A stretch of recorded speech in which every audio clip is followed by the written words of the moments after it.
Brutal na pagpatay sa mga biktima, mga kabayan.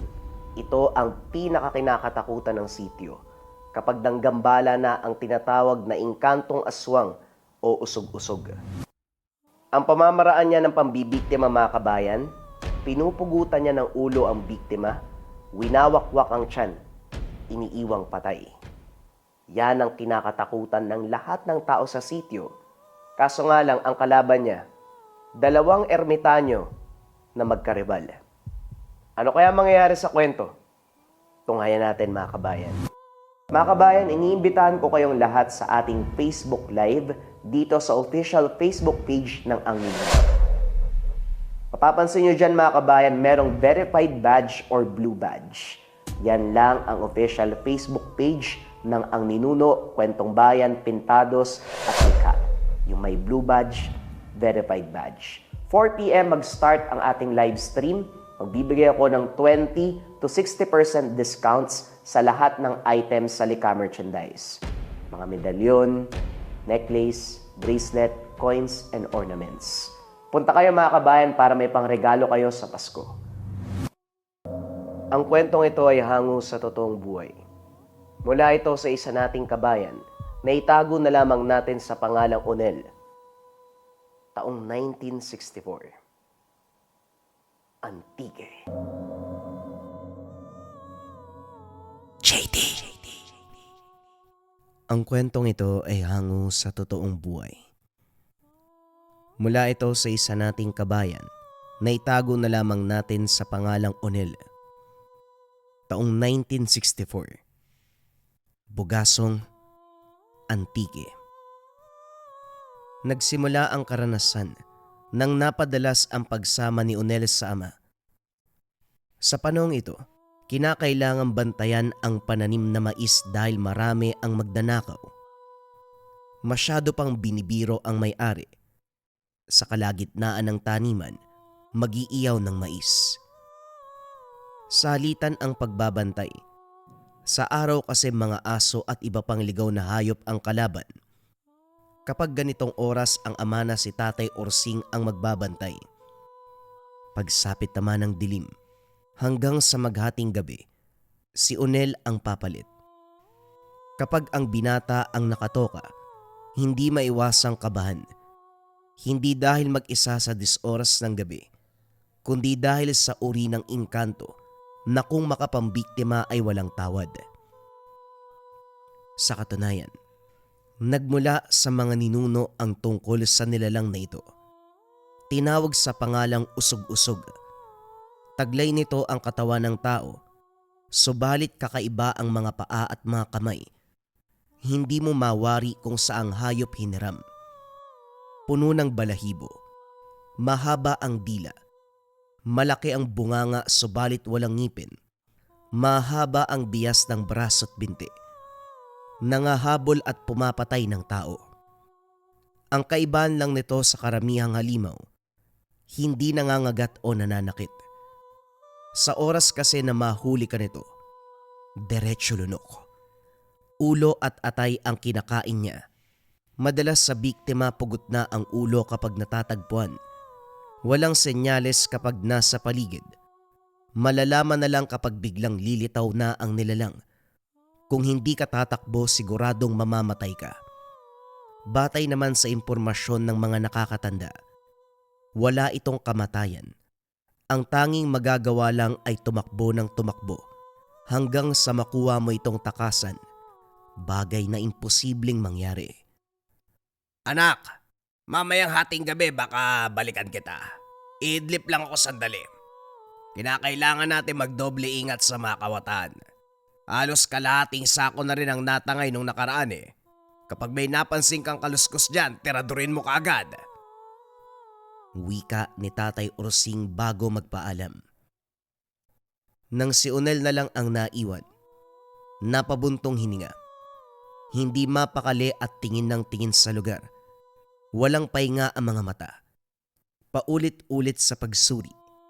Maya-maya pa may narinig na ingay sa dulo ng taniman. Naalerto ang binata, lalo na nang makitang tinumba ang espantaho. Sinunda ng pag-usli ng mga ulo, Nagmarcha ang mga ito patungo sa gitna. Isa-isang natumba ang puno ng mais. Binitbit ang supot ng bato. Dahang-dahang inihanda ang tirador habang lumalapit sa pwesto. Maya-maya pa, natunton ng kinalalagyan ng mga kawatan. Isa-isang kinuha ang bunga ng mais. Pumwesto sa gitna. Ang isa ay nagpapapoy. Nang makatsyempo, tinira ang mga ito. Parehong napatayo sabay tingin sa direksyon. Sa halip na masindak, lumapit para manggulpi. Hindi nakapalag ang binata dahil tatlo sila. Nag-iisa lang siya. Hindi kinaawaan. Tinodo ang pambubugbog hanggang sa mawalan ng malay. Nagising nang marinig ang boses ng ama. Nag-aalala para sa kanya. Galit na sumisigaw. Tinatawag ang gumulpi. Kaso nga lang wala na ito sa lugar. Pagkatapos makapagpahinga ng kaunti, dahan-dahang inakay pauwi ng tahanan. Sa puntong ito, nabaling ang pansin ni Onel sa paligid. Kakaiba ang kutob. Wala namang kainahinala, subalit para bang may mangyayari. Sinabihan ang ama na bilisan ng paglalakad, subalit pagdating sa unahan biglang may duman. Sa mismong harapan ng mag-ama. Ang pinagtataka walang katawan, para bang malakas na hampas ng hangin. Pero sa kabilang banda, kitang-kita nila na may dumaang hubog ng tao. Sa takot, halos kargahin na lamang siya ng ama para mapabilis ang pagdating sa tahanan. Kinabukasan, nakaharap ni Onel ang tatlong lalaki na nagnakaw. Hindi masumbatan dahil mga anak ng mayaman. Isang sumbong, pwedeng ikasira ng kanyang kabuhayan dahil mahirap lamang siya. Hanggang sa pagtitig na lamang ng masama ang nagagawa. Kaso nga lang, si Tatay Orsing, nauunawaan ang pinaywatig ng tingin ng mga ito. Walang pasabi na sumugod. Ginawaran pareho ng hampas sa ulo. Bagay na ikinagalit ng kalalakian. Hindi man gumanti. Alam din ng patutunguhan. Kahit kailan hindi na tayo tinantana ng problema. Dumagdag pa ang mga binatang yon. Mayayaman naman sana pero kung magnakaw akala mo mahirap. Pwede silang bumili kung gustong kumain ng mais. Dinadaan pa sa nakaw. Kapag nahuli mo mambubugbog. Anak, di ba marunong ka magkarate? Bakit hindi mo pinatikim yung mga yon? Minsan ka nang nag-aral dun sa maestro mo si Sir Uy. Ipakita ang gilas mo para kahit papano katakutan ka. Tay, konting suntok at sipa lang yung alam ko. Maiksing panahon lang yung inaral ko kay Sir Uy. Ginawa ko naman. Nanlaban po ko kaso talo pa rin, tatlo sila eh. Pero hindi bali na po. May poproblemahin pa tayo. Sigurado magsusumbong ang mga yon. Ano na sa palagay niyo mangyayari sa atin? Kilala niyo mga magulang nila. Subukan lang nilang galawin ang taniman natin. Makikita talaga nila ang hinahanap nila. Tahimik lang ako, Onel. Pero alam mong hindi ako papayag na may mangyari sa pagmamay-ari ko. Subukan nila. Makikilala nilang lahat kung sino ko. Napangiti na lamang si Onel sa sinabi ng ama. Napabuntong hininga, buhat ng pag-aalala. Naglalaro sa isipan ang mangyayari sa sandaling makapagsumbong ang kalalakian.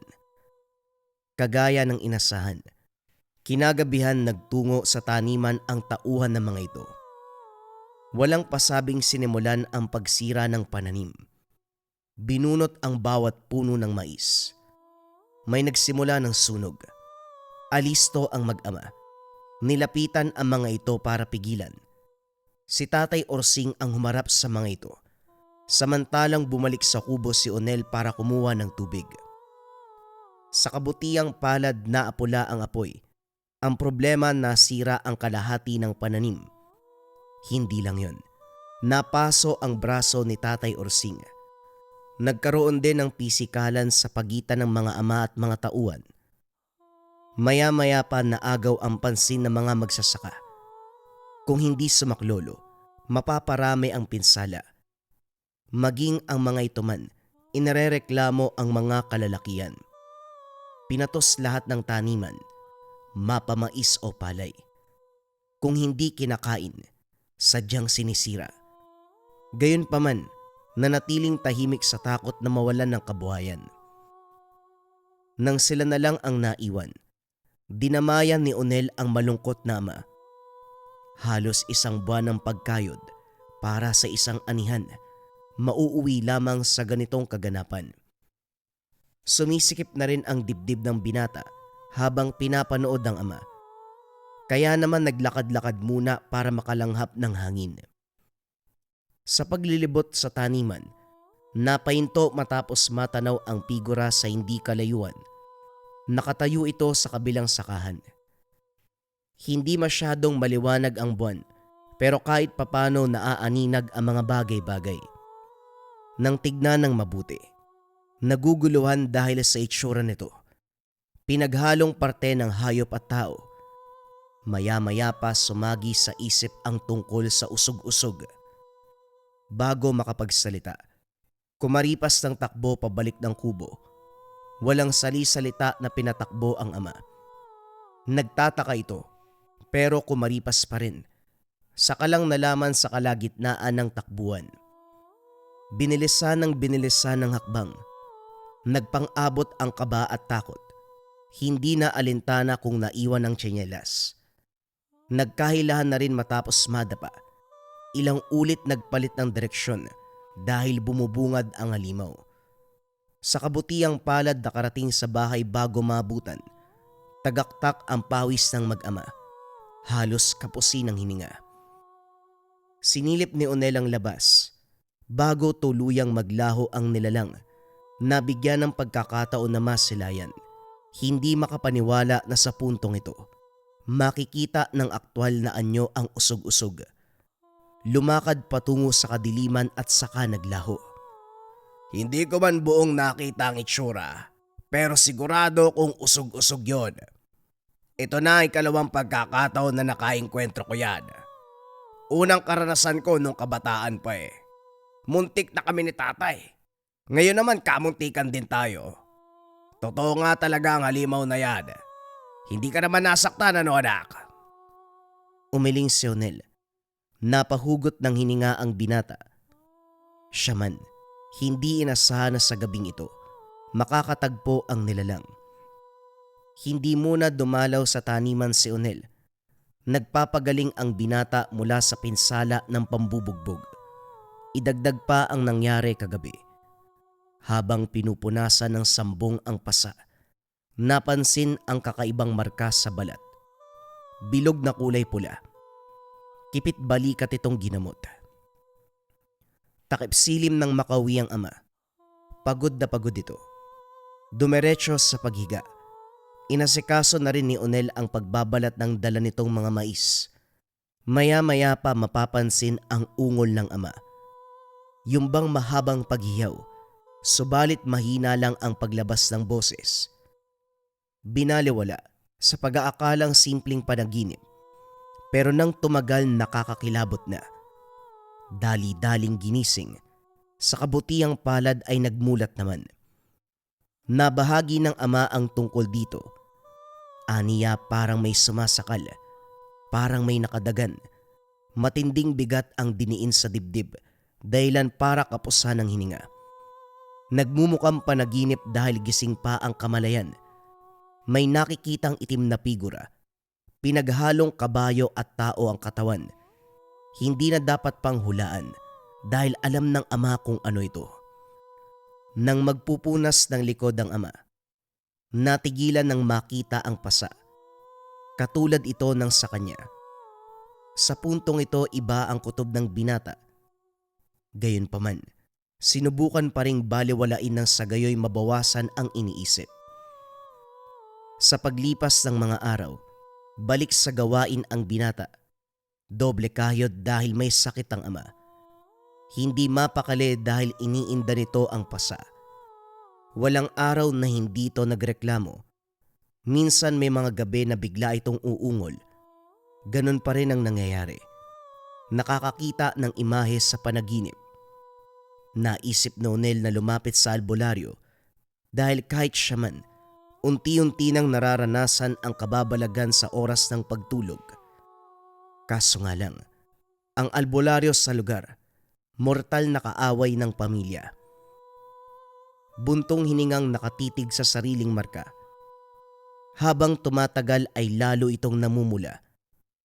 Kumikirot na rin, nakakaramdam ng iba pang komplikasyon. Nangamba sa posibleng kahinatnan. Maya-maya pa nabaling ang pansin sa takbuhan ng mga tao. Sumisigaw sila dahil may nakitang patay. Nagmamadali sa pagtawag ng pulis ang mga ito. Nakisuyo na rin ang binata. Napalunok ng masilayan ang katawan ng biktima. Wala itong ulo. Bukas ang tiyan. Naaagnas na ang katawan nito. Mabilis ang responde ng kapitan. Pinaalis sa mga tao na nakapalibot sa lugar. Habang inaantay ang pagdating ng kapulisan, nagawa ni Unel na makalapit sa bangkay. Iba yung pag-iingat. Natigilan ng masipatang balikat. Naagnas man ang katawan. Klarong-klaro ang namumulang pasa nito. Katulad na katulad kung anong meron sa kanya. Nanlamig habang lumalayo. Ngayon pa lang, naglalaro na sa isipan ang kahihinatnan nila ni Tatay Ursing. Paulit-ulit pang nagdasal na sana ay hindi mangyari. Pagbalik ng tahanan na abutan ang ama na ng hihina, umiinom ng mga dahon at iba pang gamot. Sa puntong ito naglakas ng loob ang binata na magsalita. Tay, lumapit na kaya tayo sa albularyo? Hindi po ba yung kanto ang usog-usog? Baka may magawa sila para tulungan tayo. Sandali nga. Iniisip mo ba na usog-usog ang dahilan kung bakit ako nagkaganito? Anak, masama lang ang pakiramdam ko. Hindi naman ako binabangungot. Masama lang talaga ang pakiramdam. Yun lang, wala nang iba. Pahinga at gamot lang ang kailangan ko. Naisip ko lang po kasi. Nagkaganito tayo magmula nung gabi na hinabol tayo ng usog-usog. Wala namang masama kung magpapatingin tayo sa albularyo eh. Mas mabuting makasigurado kaysa magsisi sa ulitay. Unawain nyo sana na nais ko lang na mapabuti tayo. Anak, nakaengkwentro ko na noon pa ang usog-usog. Hindi ako nagkaganito noon, kaya walang kinalaman ang nilalang na yon sa nangyayari sa akin. Ulitin ko, masama lang ang pakiramdam ko. Huwag mo masyadong isipin. Nga pala, kung magsalita ka bakit tayo? Ano ba nangyari sa'yo? Dito natigilan si Onel. Hindi makasagot sa katanungan ng ama. Naglalaban ang takot at pangamba. Iginiit na lamang na nag-aalala sa kalagayan nito. Napabuntong hininga ang binata. Naupo sa tabi habang iniisip ang sitwasyon. Maya-maya pa, bumalik na rin ang taniman para ayusin ang mga gamit sa ani bukas. Balik muli sa pagbabantay. Napailing ng masipat ang kalalakian. Kahit nakita siya ng mga ito, patuloy pa rin sa pagdanakaw. Nang asar pa, naglatag ng uling sa mismong taniman at nag-ihaw ng mais. Doon na rin niluto ang kuha mula sa kabilang sakahan. Takip silim pa lang, may kaunting liwanag sa paligid, kaya naghintay ng ilang sandali ang binata bago nilapitan. Sa puntong ito, buo na ang desisyon na patulan. Natigilan ang mga ito. Nagtatangkang tumitig sa kanya. Inalok pa siya ng inihaw na mais. Tinanggap ni Onel. Maya-maya pa sapilitang sinubo sa lalaki. Sinuntok ang isa at sinipa naman ang iba. Sa sandaling ito nagpalitan ng lakas. Nagkarambola. Hindi alintana kung madadagdagan ang pinsala ng pananim. Nasagad na rin ang pasensya ni Onel. Kaya naman bigay todo sa paggante ng suntok. Ginamit ang kaalaman sa pakikipag-away. Kaso nga lang higit ang lakas ng mga kalaban. Malalaki ang pangangatawan at hindi may kakaila na sanay sa bakbakan. Kahit papano naman nakakatama si Onel.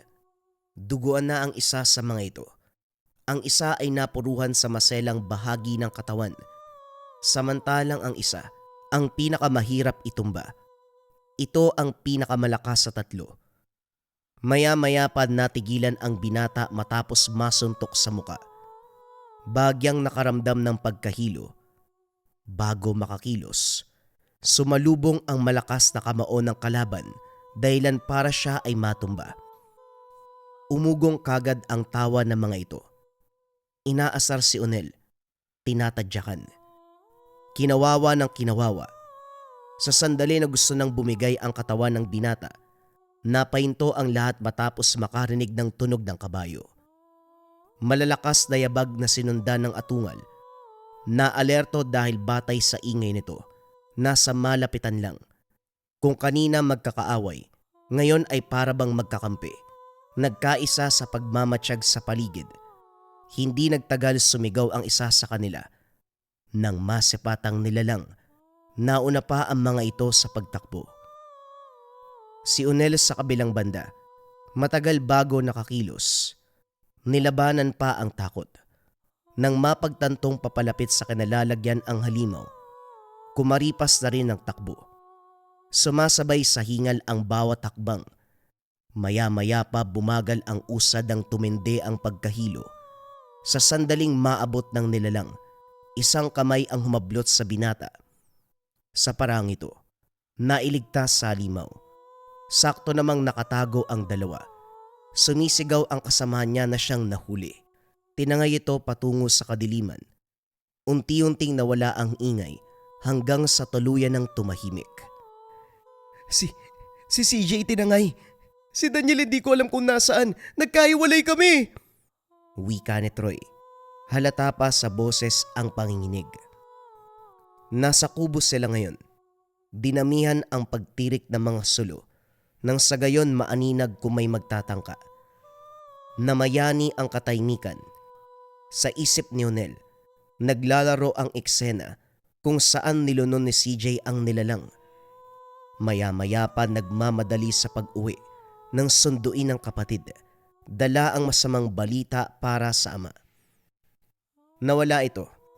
Kanina pa umalis nang hindi man lang nagpapaalam.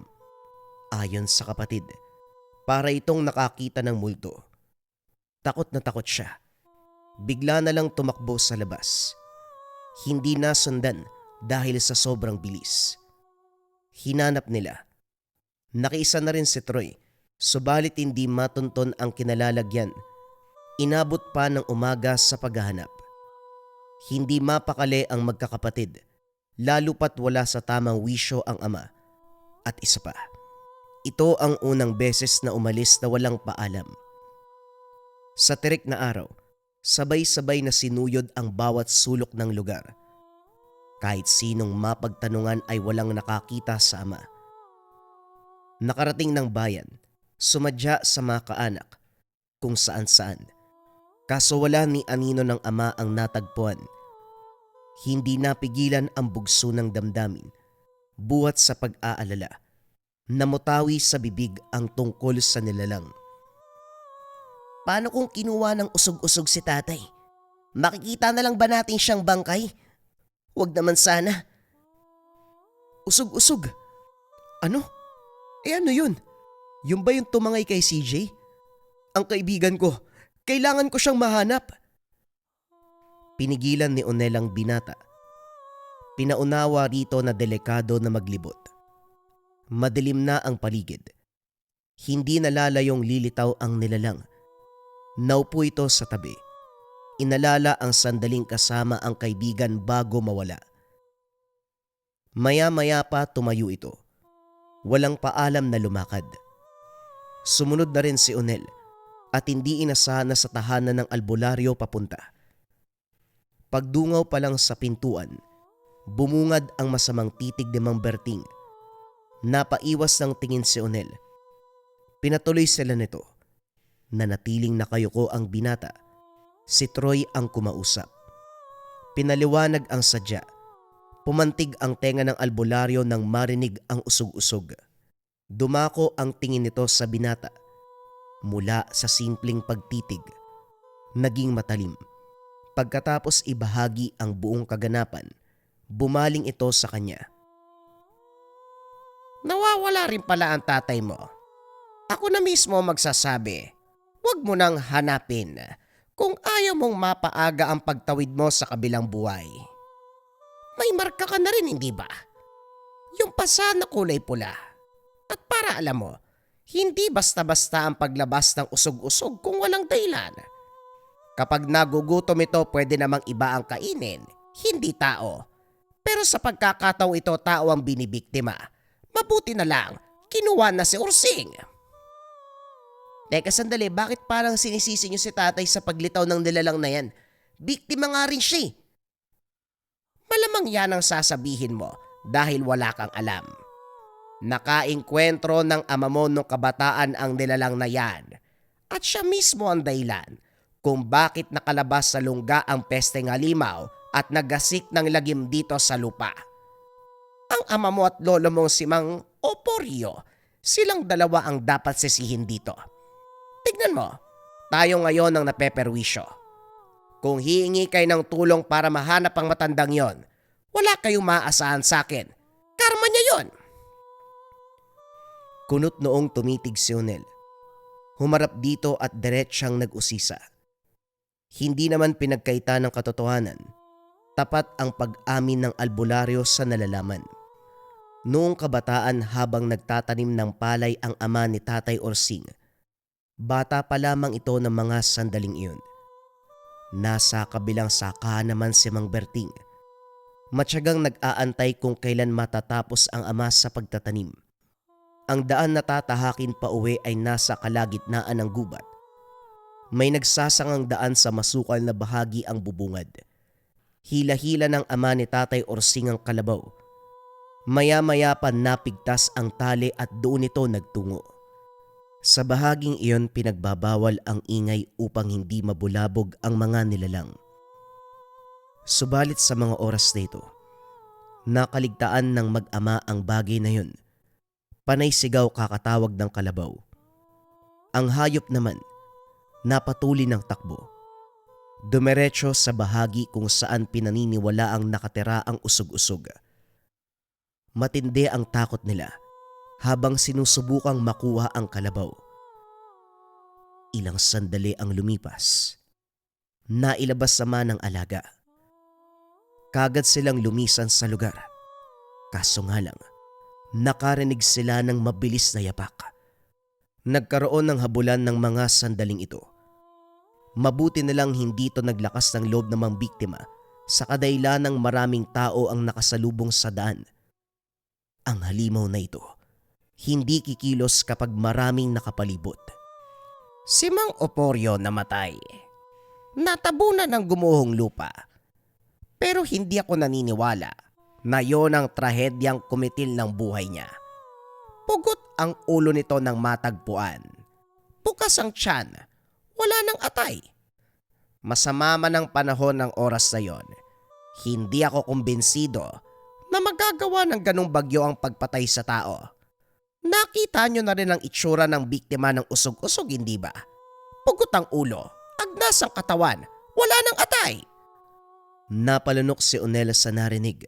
Ito ang katotohanan na hindi kailanman naikwento ng ama. Ang sinabi lang, natabunan ng gumuhong lupa ang Lolo Oporyo, kaya ito'y namatay. Hindi inasahan na may kinalaman sa nilalang ang kamatayan nito.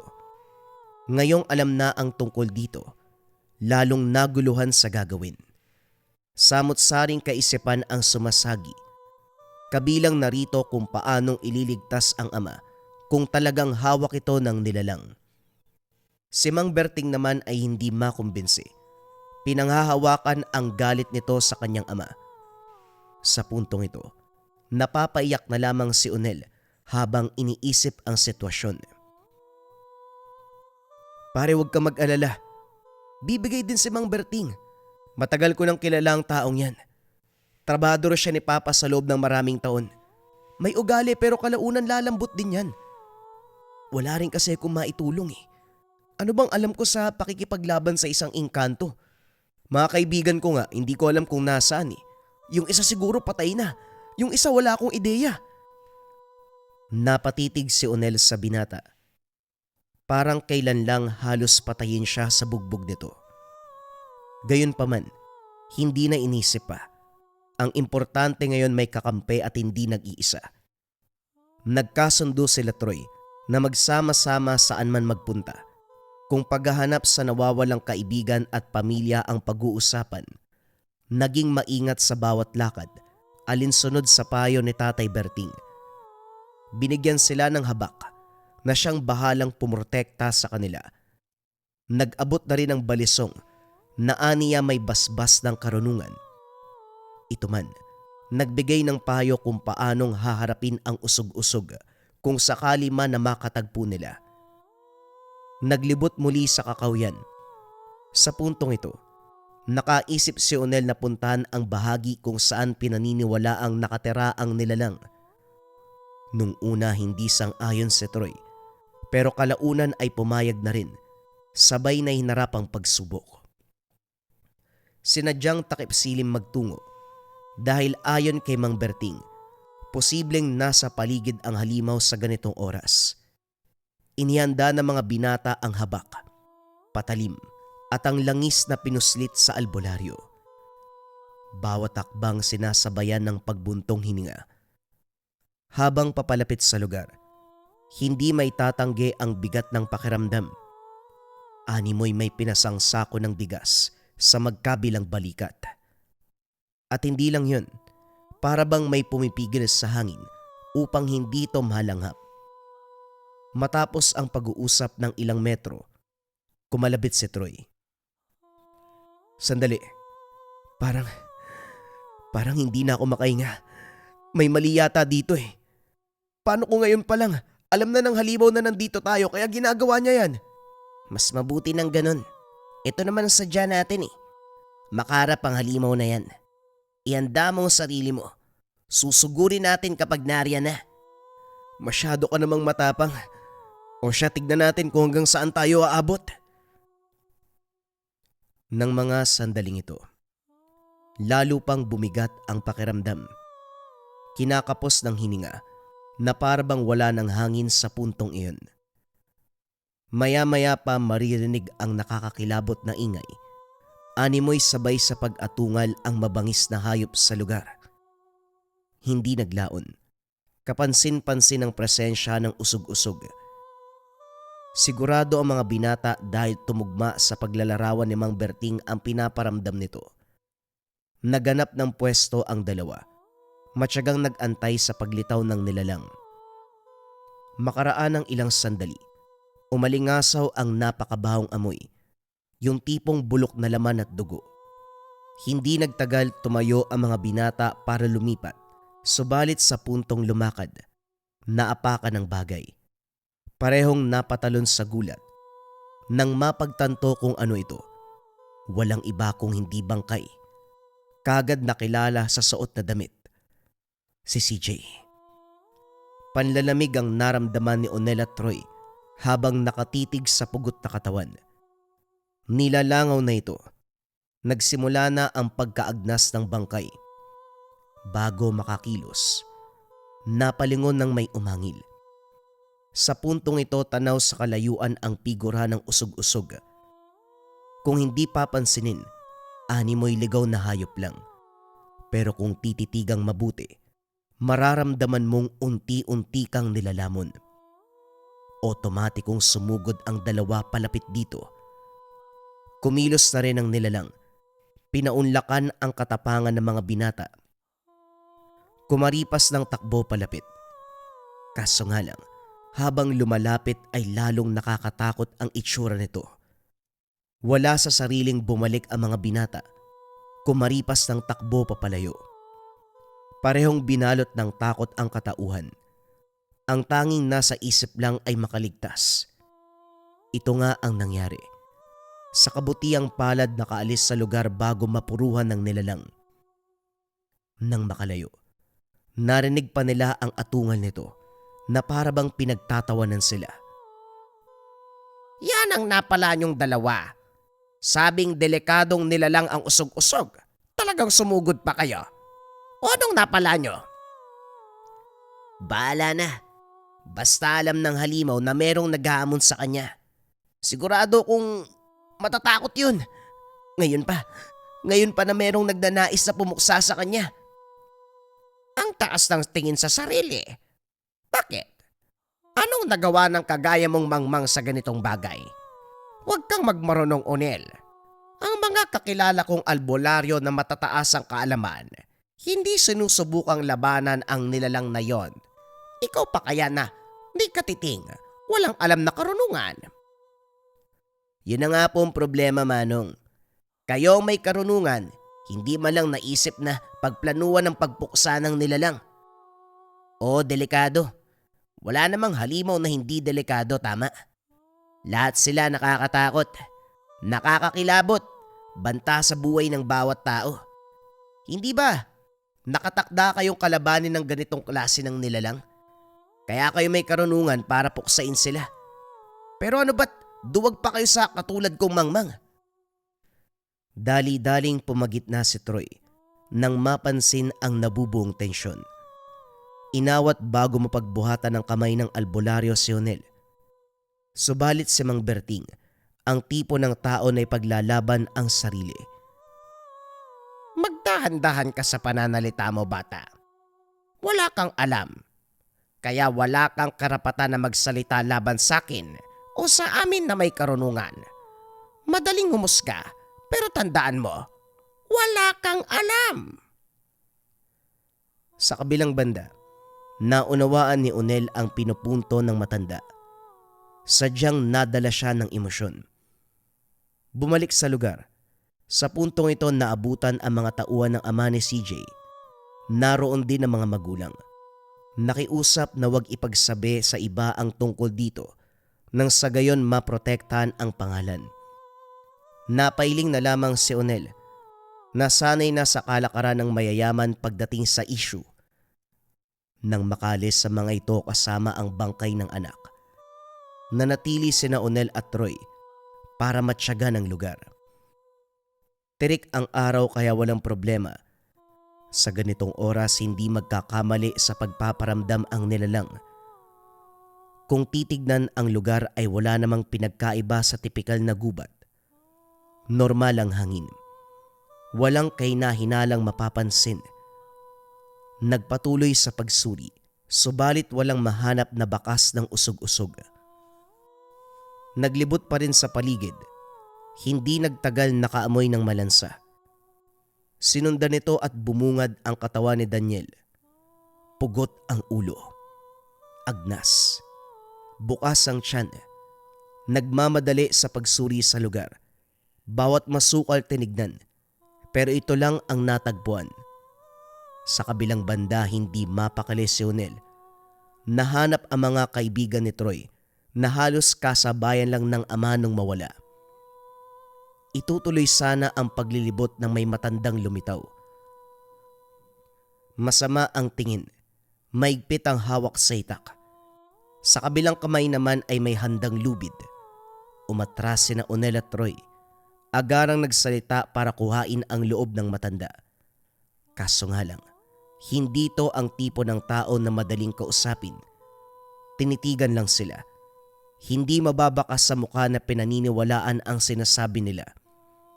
Nang mapansin ng dalawa na walang mapapala rito, nagpaalam at saka walang lingon na lumakad.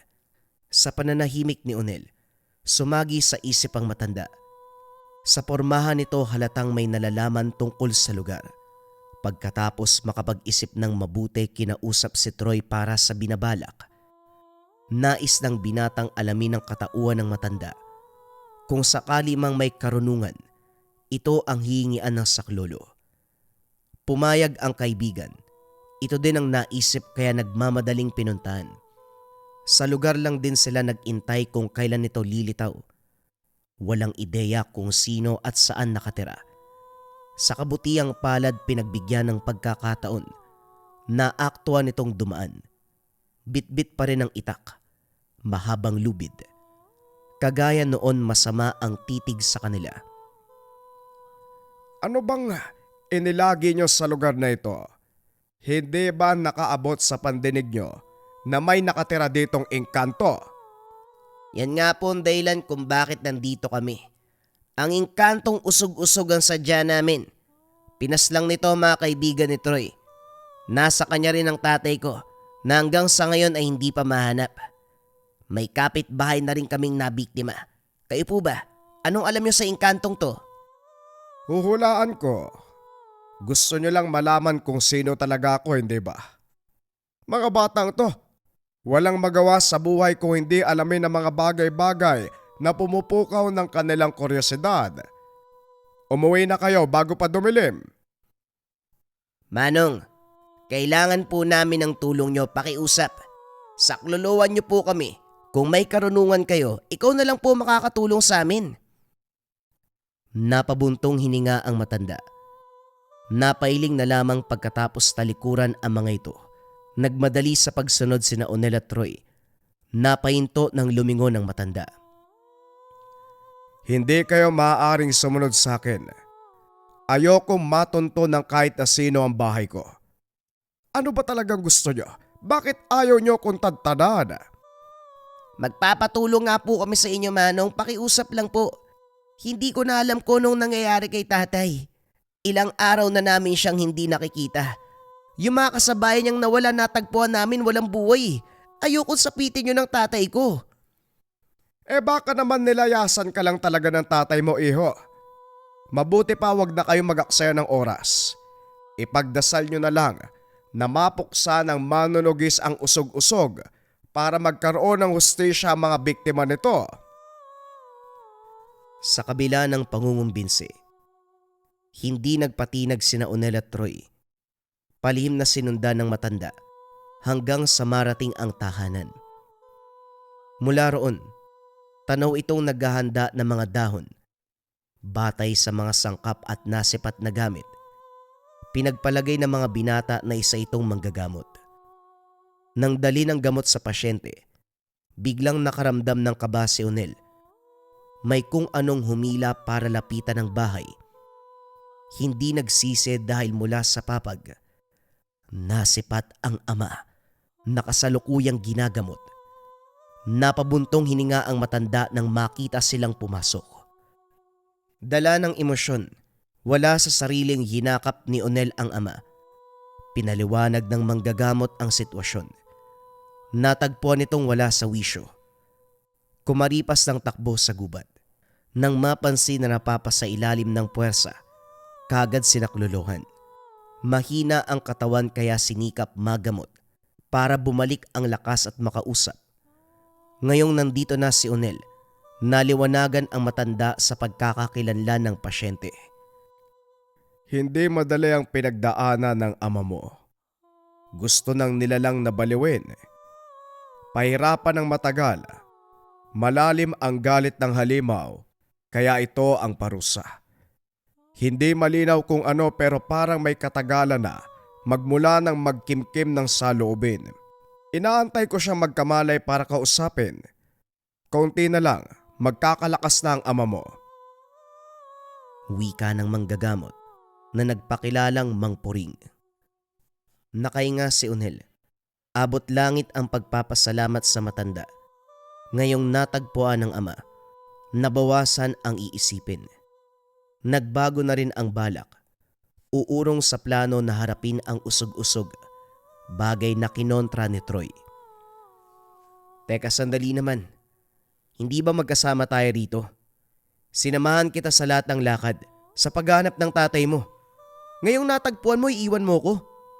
Pare ang usapan natin, sabay natin haharapin ang usog-usog para sa mga kaibigan ko. Ay pare, wala akong sinabi na ganyan . Hindi ko na rin kasalanan kung yan ang pagkakaintindi mo. Basta, kapag magaling si tatay, uuwi na kami. Hindi napigilang magkainitan. Walang pasabi na nagbakbakan ng dalawa. Tahimik na nanonood si Mang Puring. Hindi nag-abalang umawat kahit nabasag ang mga gamit sa paligid. Saka lang naalerto nang umabot sa altar ang mga ito. Pasimpleng hinila at binalibag sa labas. Nagulat ang mga binata sa pambihirang lakas ng matanda. Kung titignan kasi ito, mahina ang pisikal na anyo, pero daig pa ang may malaking katawan. Kung magpapatayan kayo, Gumamit kayo ng patalim, huwag kamao. Mas madaling makapatay kapag yan ang gamit. Wika ni Mang Puring, sabay bagsak ng mga patalim. Dito napagtanto ng mga binata ang nangyari. Nag-iwas ng tingin, parehong napahiya. Sa tahanan ng matanda nagpalipas ng gabi. Walang imik sa pagitan ni Onel at Troy. Parehong masama ang loob sa isa't isa. Subalit pagkakataon na mismo ang gumawa ng paraan para sila ay magkaisa muli. Makaraan ang ilang sandali ay nakaramdam ng kakaiba sa paligid. Alistong kumuha ng panlaban. Nararamdaman ang pag-aligid ng halimaw. Naguguluhan kung nakapasok ng tahanan ang usog-usog. Nasa loob sila, pero pakiramdam ay nasa malapitan ng nilalang. Maya-maya ay nakarinig ng pag-angil. Sinundan ng mabigat na yabag. Kumalampag ang pintuan. Naganda ang dalawa para ambahan, pero natigilan ng bumungad si Mang Puring. Nagtataka din ito kung bakit tangka siyang tatagain. Aba, papatay niyo ba ako? Matulog na nga kayo, this oras na gising pa. Kaya para kayo mga baliw bigla na lang kayong mananaga. Hindi mawari na mga binata kung nagbibiro ang matanda. Dumiretso ito sa pagpasok ng silid. Naiwan sila Troy na naguguluhan pa rin. Para sa mga binata, dumalaw ang usog-usog sa mismong tahanan. Ay nako, baka nagkamali tayo. Si Mang Puring lang naman ang nakita natin eh. Baka kamo, sa kakaisip natin tungkol sa nilalang na yan, pati yung utak natin nalilito na. Magpahinga na nga lang tayo. Nagbuntong hininga si Onel. Hindi magawang matulog dahil binabagabag ng ideya. Maya-maya pa nasagot ang katanungan nang marinig muli ang kalampag sa labas. Mula sa hindi kalayuan, natanaw si Mang Puring. Lalong nagtaka dahil hindi naman bumalik ng daan. Pero ito, nasisipat sa labas. May bitbit na itak at lubid. Mabilis ang hakbang na dumiretso sa kadiliman. Sa tulak ng kuryosidad, nagmamadaling sumunod. Nagtungo ang matanda sa lugar ng usog-usog. Naglatag ng bitag at nag-abang sa hindi kalayuan. Maya-maya pa lumitaw. Maririnig ang atungan ng halimaw. Naglabas ng mangkok ang matanda. Sinugatan ng palad at pinatulo ang dugo. Humugot ng sisiw mula sa bayong. Walang pasabing ginilitan ng leeg. Binuhusan ng langis. Naglagay ng mga sangkapat sa kasinindihan. Maya-maya pa, sumambit ng salita, sabay pikit ng mga mata. Sinundan nito ng pagwasiwas ng nag-aapoy na mangkok. Sa napapansin ng mga binata, nagbago na ang ihip ng hangin. Ang lubid ay nilatag sa damuhan ay biglang humigpit. Para bang may hinila na sobrang bigat. Mabagal ang usad. Ang atungal ay lumakas ng lumakas. Lumapit din ito sa direksyong kinalalagyan. Tumindi ang siklab ng apoy sa mangkok. Si Mang Puring na may hawak, hindi alintana ang init. Maya-maya pa nag-apoy na ito. Mula sa dulo patungo sa kabilang dulo. Hindi pa natatanaw kung ano ang nahuli. Hanggang sa lumitaw na. Napalunok si Onel. Ito ang unang pagkakataon na nakita ng malapitan ang usog-usog. Sobrang itim ng balat. Makapalang balahibo. Matindi ang amoy. Ganon din ang presensya. May hahalin tulad ang itsura nito sa isang dambuhalang kambing. Nakikipaglaban ito sa ilahan ng lubid. Hindi matigil sa paghiyaw, buhat sa lumalatay na apoy. Unti-unting sinunog ang balahibo. Nagpupumiglas, pero hindi siya makawala. Nagtaka din ang binata dahil walang sino na humila ng lubid. Animoy may sariling buhay at kusang ginagawa ang trabaho. Humigpit ang kapit sa nilalang, sa mga paa, sa mga kamay. Nang nasa harapan na ito ni Mang Puring, sakalang dumilat ang matanda. Hindi na rin mawari ni Onel ang nangyayari dahil maya-maya pa lumitaw si Mang Berting. may hawak na ulo at atay ng baboy, sumasambit ng salita habang lumalapit. Sa puntong ito, dalawa sila na sabay na nagriritual. Tahimik at puno ng kuryosidad na nanonood si Unel sa tabi. Gumuhit ng kung ano sa lupa gamit ang patalim. Inilatag sa gitna ang ulo at atay ng baboy.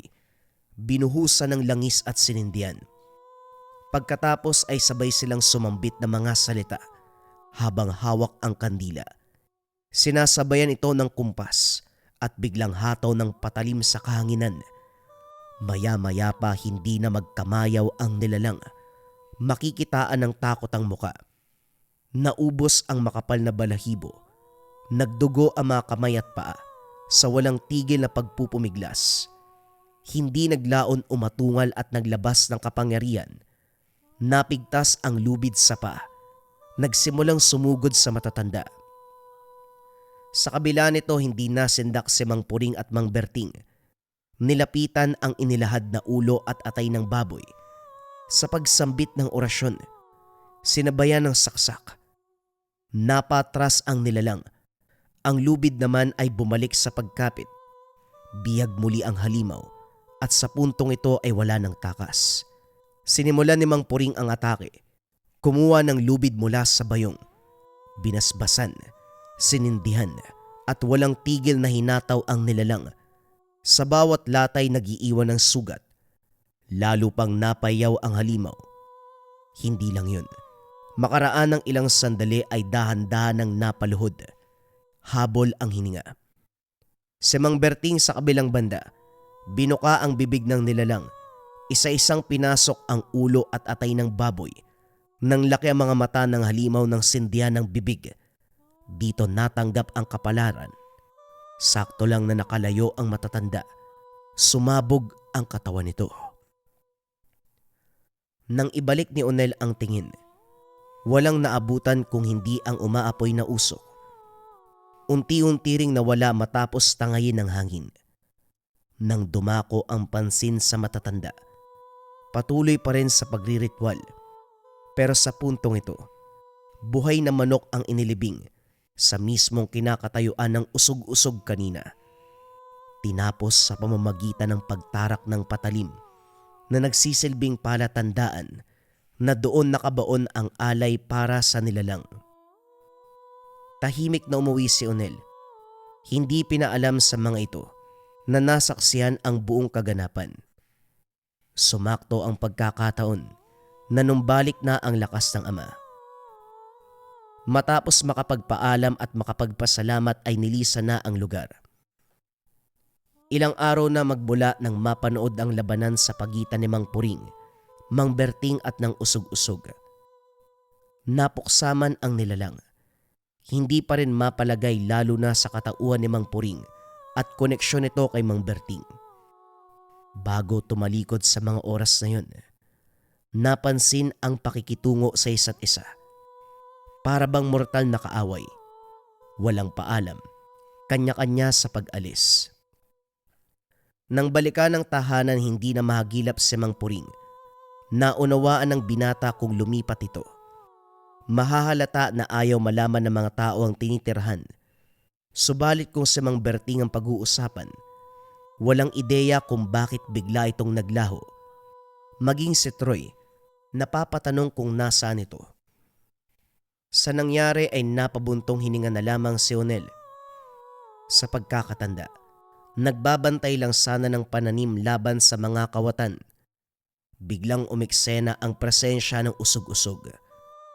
Sa pagkakalam ibang tao ang biktima. Sa kalagitnaan, namalayan na maging ang ama, nadamay na. Masalimuot man ang karanasan, nawala man lahat ng tao na merong koneksyon sa kababalagan. Malaki ang pasasalamat ni Unel na nailigtas ang kanyang ama. Sa isang engkanto na kinakatakutan ng lahat. Sa isang engkanto na pumapatay ng tao sa karumal-dumal na pamamaraan.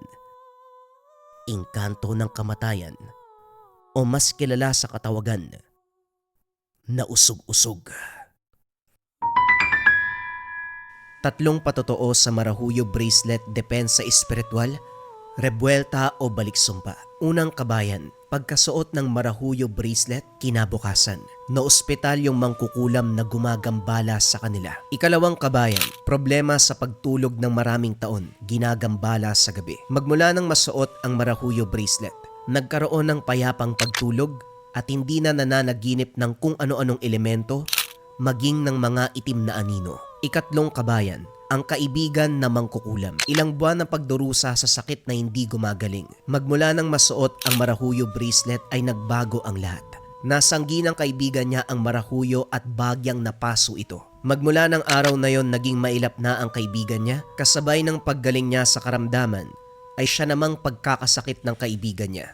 Hanggang sa umabot sa punto, umalis na ito sa dorm kung saan sila nakatira. Ang huling sinabi nito, "Pasensya na, dahil lang sa inggit." Ang marahuyo bracelet ay depensa espiritual kontra kulam, barang, tigalpo, palipad hangin, usog o kahit anong masamang uri ng sumpa. Pero bakit ba ganon ang nangyari sa mga istoryang nabanggit? Dahil narito rin ang rebuelta, sumbalik o baliksumpa. Kung ano man ang sumpa na ibinigay sa inyo, ibinabalik sa taong nagbigay. Kung interesado ka kabayan, paki-visit lang ang shop ng Likha Merchandise. I-search nyo lang, Likha Marahuyo Bracelet. Piliin nyo ang pinakamaraming sold at pinakamataas na ratings. Mag-ingat sa mga scammers.